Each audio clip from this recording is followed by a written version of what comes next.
Okay, here's a story of a piece of furniture, okay? Now, when I looked at it, I looked underneath and thought, oh my God, this is like solid wood. Now, somebody had it at the side of the road, like the curb, you know, bulk trash pickup. So I had made my children drag it back to the house. Okay, they carried it together, team players. So I finally got to use my DeWalt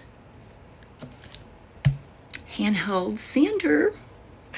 By the way, I did not know that they didn't come with the pads, so you have to buy those separately, but this is not a partnership with DeWalt at all. This is me just talking about how excited power tools can be. Oh my God.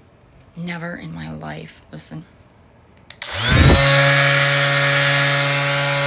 That's on low. Anyway, it's a mess too.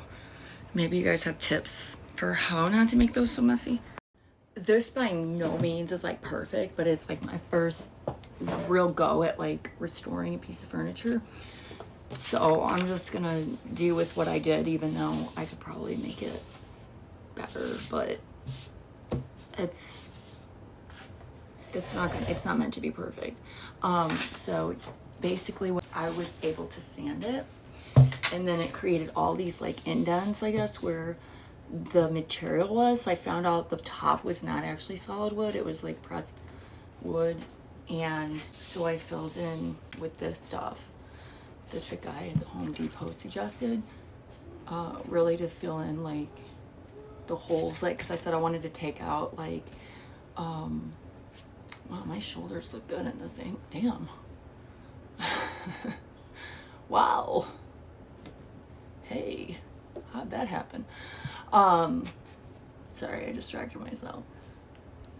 It's to fill in the holes when you do, like, I'm gonna redo that, and I'm gonna take out like the little handles, and then you can put in the putty. Okay, so this is from Gap plastic wood X, I guess. It looks like wood. Put it on like plaster, and then you like scrape it and you let it dry, and then you can like sand it with some sandpaper. This is from 3M.